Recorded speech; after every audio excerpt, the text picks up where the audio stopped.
Okay, a very good morning to all the class 8 students. I hope everyone is having a great day at home and you're studying hard. So we have already conducted our first unit test and it was a good performance. Means I'm very much happy with your performance and with your participation. So keep up the spirit and keep on moving. So in the next test, I hope you'll do much more better than this. So once again, I would like to appreciate each one. So keep up the spirit and study hard.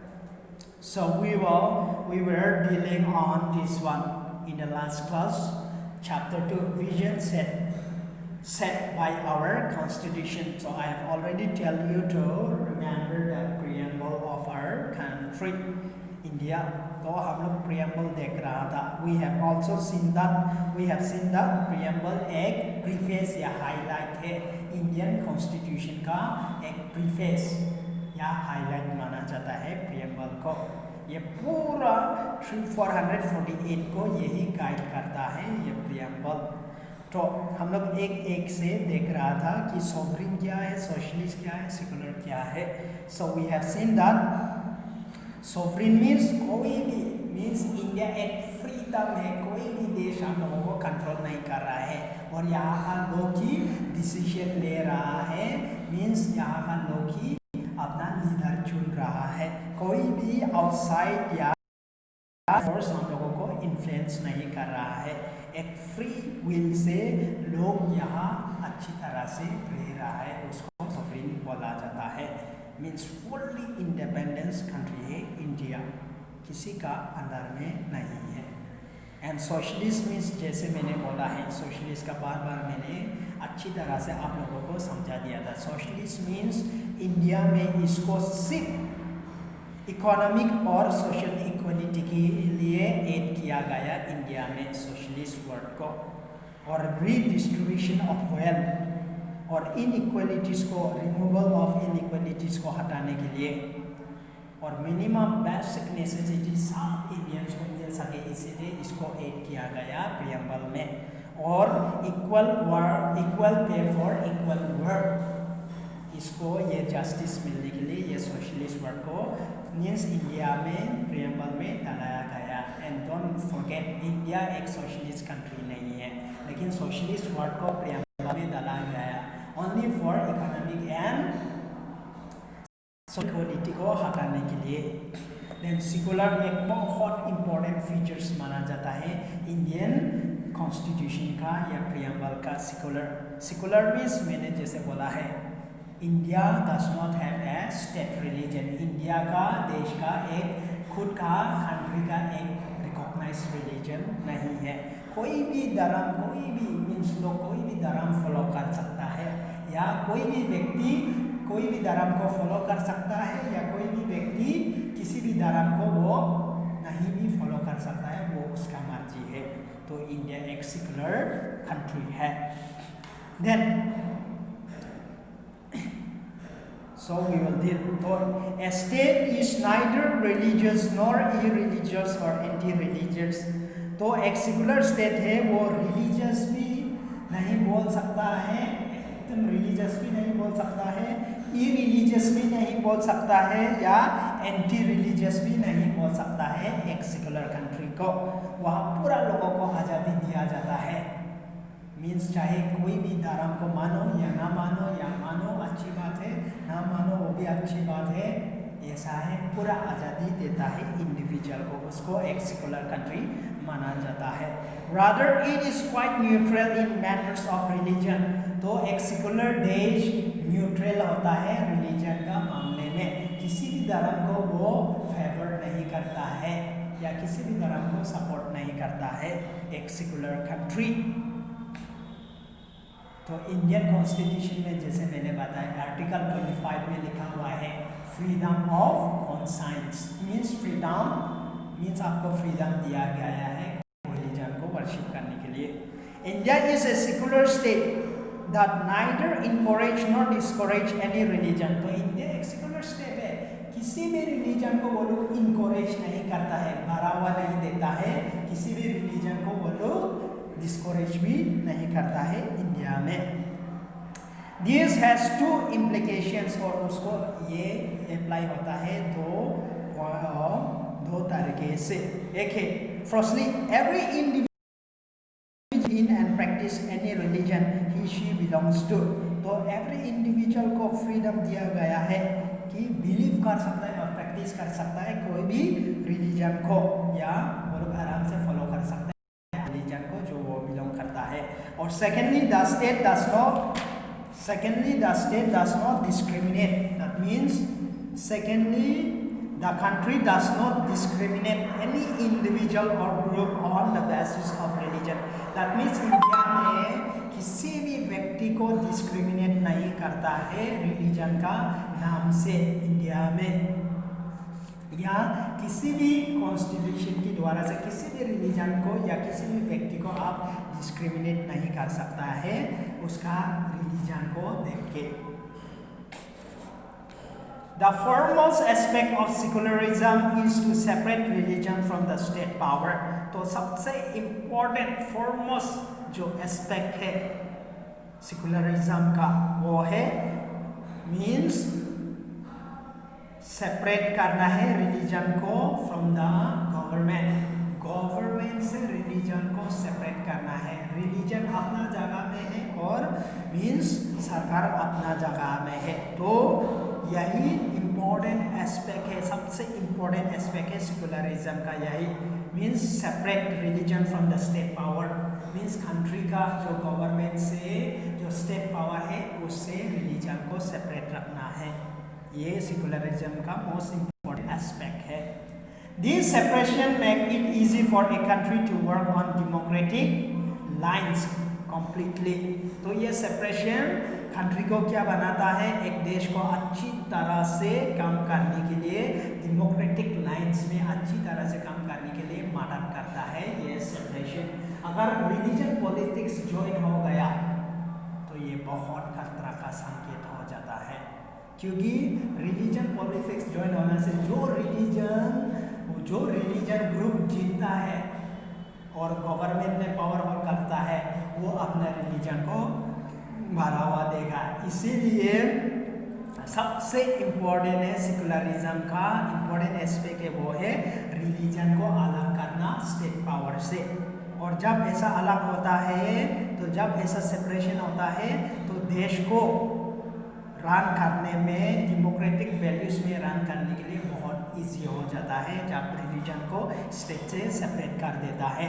Thus, protesting the freedom of individual to follow any religion of their choice, तो means यहाँ protesting नहीं होगा, is a printing mistake, actually यहाँ providing होगा। Okay, तो individual को provide करता है फ्रीडम प्रोवाइड करता है टू फॉलो एनी रिलीजन, तो वही डेमोक्रेटिक आइडियल्स में यही माना जाता है। सेकुलरिज्म एक बहुत इम्पोर्टेंट एस्पेक्ट या कंपोनेंट माना जाता है डेमोक्रेसी का, तो किसी भी इंडिविजुअल को अपना कोई भी रिलीजन को फॉलो करने के लिए फ्रीडम देता है। Most countries across the world have various religious groups living in them, और बहुत सारा ऐसा देश है, कंट्रीज है जिसमें बहुत सारा अलग अलग रिलीजियस ग्रुप रहता है उन लोगों का देश में, सिर्फ इंडिया ही नहीं। It is most likely that one group in a majority, और हम लोगों को मालूम है जितना भी मल्टी रिलीजियस हो हमेशा हम लोगों को उसी किसी भी देश में देखने को मिलता है कि एक रिलीजन हमेशा मेजोरिटी होता है मल्टी रिलीजियस कंट्री में भी, जैसा कि इंडिया में example Hindu 80% of the population are Hindus in India, तो इंडिया में एक मेजोरिटी जो रिलीजन है वो है Hindu. Then it is likely that one of these groups is in a majority, तो जैसे कि इंडिया है।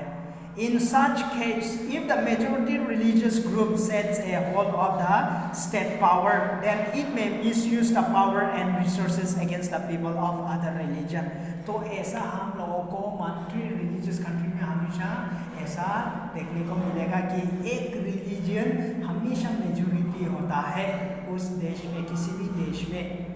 जैसे कि यूएसए में तो क्रिश्चियन मेजॉरिटी कंट्री है, वहाँ means more then 80% of their population is Christianity. तो जैसा किसी भी देश में मल्टी रिलीजियस में हम लोग देखने को मिलेगा, एक देश हमेशा एक रिलीजन मेजॉरिटी होता है।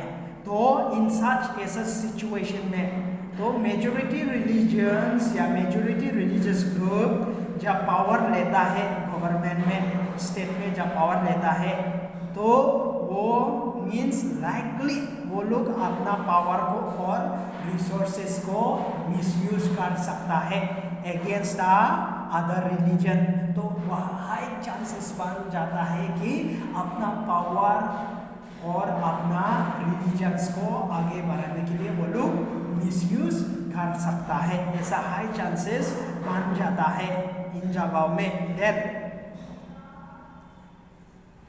ऐसा हाई केसेस बन जाता है, मीन्स वो लोग जब गवर्नमेंट में वो रिलीजियस मेजॉरिटी रिलीजन्स पावर ले लेता है गवर्नमेंट में, तो वो लोग अदर अगेंस्ट करने लगता है, ऐसा केसेस देखने को मिलता है। तो then the minority religious group can also be prevented from this could result in discrimination, thus disturbing peace and harmony in the country। और जब ऐसा होता है, एक रिलीजन मेजॉरिटी रिलीजन जब पावर ले लेता है या मीन्स गवर्नमेंट में पावर ले लेता है, अपना रिलीजन को फेवर करना लगता है, दूसरा रिलीजन को माइनॉरिटी को अगेंस्ट करने लगता है, तो वो रिजल्ट होता है, वो क्या रिजल्ट लेके आता है, वो डिस्क्रिमिनेशन लेके आता है और वो पीस को डिस्टर्ब करने लगता है और हार्मोनी को डिस्टर्ब करता है किसी भी देश का।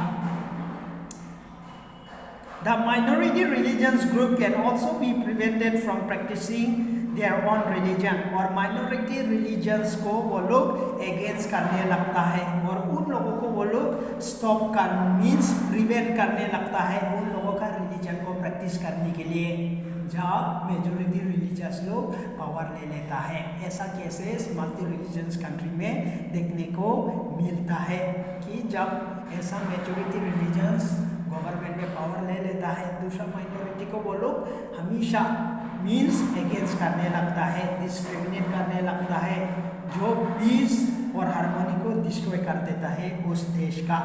और एट द सेम टाइम और माइनॉरिटी रिलीजन को वो लोग प्रिवेंट भी करता है अपना रिलीजन को प्रैक्टिस करने से। Hence, it is important to separate religion from the state to safeguard the freedom of individuals to practice any religion of their choice। तो इसीलिए ये बहुत जरूरी है कि गवर्नमेंट को अलग और रिलीजन को अलग स्प्रेड करने का बहुत, वरना अगर रिलीजन और गवर्नमेंट मिक्स हो गया वो बहुत खतरा का संकेत है, वो अच्छा नहीं है किसी भी देश के लिए। वो लोग अगर अपना रिलीजन को फेवर करने लगेंगे, अपना लोगों को फेवर करने लगेंगे, जो देश का जो पीस यूनिटी है उसको पूरी तरह से डिस्ट्रॉय कर देंगे, तो यूनिटी नहीं रहेगा। तो इसीलिए किसी भी देश में रिलीजन को पॉलिटिक्स से सेपरेट करना बहुत ज़रूरी है। तो इंडिया में भी ऐसा ही रिलीजन को पॉलिटिक्स से सेपरेट किया हुआ है। Let's see few points। The Indian state should not promote any single religion and treat all religions equally। That means in India, India government cannot treat या cannot promote any single religion। वो लोग Indian government कोई भी एक particular religion को support नहीं कर सकता है इंडिया में, according to our constitution also। So number one point give us clearly, जैसे मैंने बोला है, रिलीजन का बहुत जरूरी है। जैसे कि हम लोग ऊपर में एग्जाम्पल देख चुका है, कोई भी देश में मल्टी रिलीजियस बहुत सारा, जहाँ पर किसी मीन्स जो देश पर जहाँ पर बहुत सारा जैसे कि इंडिया, वहाँ पर हमेशा एक रिलीजन को मेजॉरिटी एक रिलीजन मेजोरिटी देखने को मिलेगा ही। कोई भी देश में आप चले जाओ जहाँ पर मल्टी रिलीजन है वहाँ देखने को मिलेगा। तो इसीलिए पॉलिटिक्स में मीन्स सेपरेशन मीन्स पॉलिटिक्स को मीन्स रिलीजन से अलग करना बहुत ज़रूरी है। अगर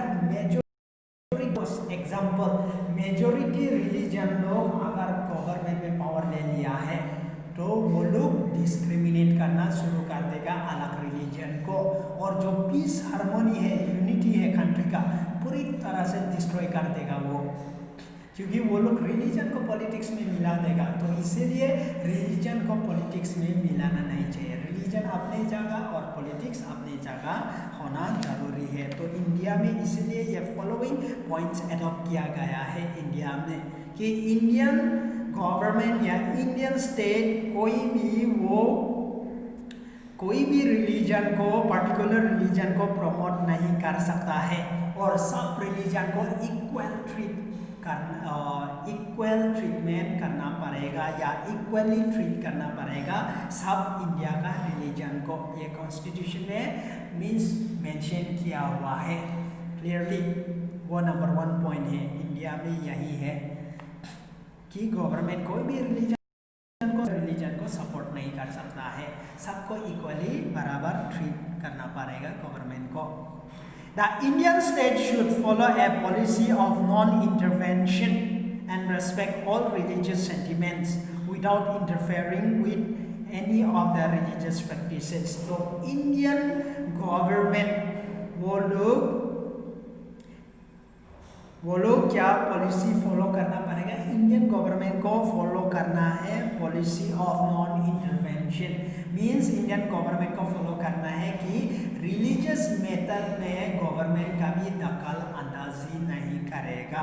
यही पॉलिसी इंडियन गवर्नमेंट को फॉलो करना है अकॉर्डिंग टू द कॉन्स्टिट्यूशन, और सब रिलीजन को रेस्पेक्ट करेगा, उसका सेंटिमेंट्स को without interfering with any of the religious practices, और उन लोगों का रिलीजियस प्रैक्टिसेस को कभी इंटरफेयर नहीं करेगा। ये कॉन्स्टिट्यूशन में साफ लिखा हुआ है। मीन्स कोई भी धर्म को मीन्स इंडियन गवर्नमेंट को ये पॉलिसी फॉलो करना है। नंबर 2 पॉइंट कि नॉन इंटरवेंशन पॉलिसी फॉलो करना है इंडियन गवर्नमेंट को। किसी भी रिलीजियस मामले में दखल अंदाजी नहीं करेगा गवर्नमेंट, और जो उन लोगों का जो रिलीजियस सेंटिमेंट्स है उन लोगों को भी इंटरफेयर नहीं करेगा, और मीन्स उन लोगों का रिलीजियस प्रैक्टिसेस में भी इंटरफेयर नहीं करेगा। ये क्लियरली मेंशन किया हुआ है। Then number 3, the Indian state should follow a policy of intervention if and when the need arises to support social or cultural growth. तो इंडियन गवर्नमेंट को रिलीजियस का मामले में इंटरफेयर करना माना किया है कॉन्स्टिट्यूशन ने, लेकिन कॉन्स्टिट्यूशन में ये भी डाला गया है कि गवर्नमेंट ऑफ इंडिया इंटरफेयर कर सकता है जब नीड्स एराइज होगा, जैसे कि सोशल और कल्चरल सपोर्ट का मामले में रिलीजियस मैटर्स में भी दखल अंदाजी दे सकता है government. Only in the matters of social और कल्चरल ग्रोथ, जब कल्चरल ग्रोथ का बारे में है या सोशल प्रॉब्लम का बारे में है तो इंडियन गवर्नमेंट वहाँ पर दखल अंदाजी दे सकता है कोई भी रिलीजन का इस दोनों मुद्दे पर। For example, it may support a religious community to open and run its own educational institution to help uphold its culture and identity. तो एग्जाम्पल इंडियन गवर्नमेंट सपोर्ट कर सकता है रिलीजियस कम्युनिटी को to open and run their own educational institution. तो कोई भी religious community को support कर सकता है गवर्नमेंट की अपना कल्चर को अपना रिलीजन को आगे बढ़ाने के लिए एक इंस्टीट्यूशन एक संस्था खुल सकता है बोल के इंडियन गवर्नमेंट सपोर्ट कर सकता है गवर्नमेंट। और सोशल मामले में जैसा कि इनइक्वलिटी का मामला आता है तो वहाँ पर इंटरफेयर कर सकता है। जैसे कि ट्रिपल तलाक का मामले में गवर्नमेंट ने इंटरफेयर किया है, वह एक रिलीजियस इशू माना जाता है, लेकिन कॉन्स्टिट्यूशन में सब लिखा हुआ है कि when comes to the matter of social problem and cultural problem government नकल अंदाजी दे सकता है, क्योंकि वो मुस्लिम जो औरत है उन लोगों के साथ नाइंसाफी हो रहा था। Means more than one marriage polygamy, वो नाइंसाफी था मुस्लिम औरत लोगों के साथ, क्योंकि उसका husband more than they can marry 2-3। इसीलिए गवर्नमेंट ऑफ इंडिया ने इसको मीन्स एक लॉ पास किया है, क्योंकि ये रिलीजियस अफेयर्स माना जाता है लेकिन ये एक सोशल प्रॉब्लम है। तो कॉन्स्टिट्यूशन में ये लिखा हुआ है कि सोशल प्रॉब्लम में दखल अंदाजी दे सकता है when comes to the social problem like equality. तो इसलिए इंटरफेयर किया है इंडियन गवर्नमेंट ने और लॉ बनाया है। Then Number 4, the Indian state should ensure group does not dominate the other। और इंडियन गवर्नमेंट को ये देखना है और सब ये देखना है, निगरानी करना है कि कोई भी रिलीजियस ग्रुप दूसरा रिलीजियस ग्रुप को डोमिनेट नहीं करे या दूसरा रिलीजियस ग्रुप को मीन्स डिस्टर्ब नहीं करे। ऐसा सब कुछ इंडियन मीन्स गवर्नमेंट को देखना है कि मेजॉरिटी रिलीजन माइनॉरिटी को मीन्स ओवरटेक करे, ऐसा ये सब नहीं होना चाहिए। ये सब का जिम्मा ये गवर्नमेंट का हाथ में है कि गवर्नमेंट को इंश्योर करना है। मीन्स कानून, बहुत कानून बनाया गया है कॉन्स्टिट्यूशन में, और मीन्स गवर्नमेंट को ये देखना है कि रिलीजियस ग्रुप, एक रिलीजियस ग्रुप दूसरा रिलीजियस ग्रुप को डोमिनेट ना करे या ओवरटेक ना करे। ये गवर्नमेंट का काम है देखने करने के लिए।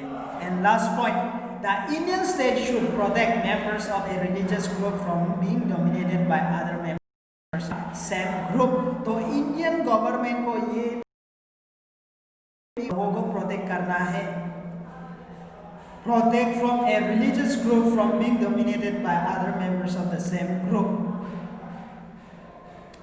तो इंडियन गवर्नमेंट को ये भी इंश्योर करना है और प्रोटेक्ट करना है रिलीजियस ग्रुप लोगों को from being dominated by other members of the same group. उन लोगों को कोई रिलीजियस ग्रुप को डोमिनेट ना करे, अलग रिलीजियस ग्रुप लोग या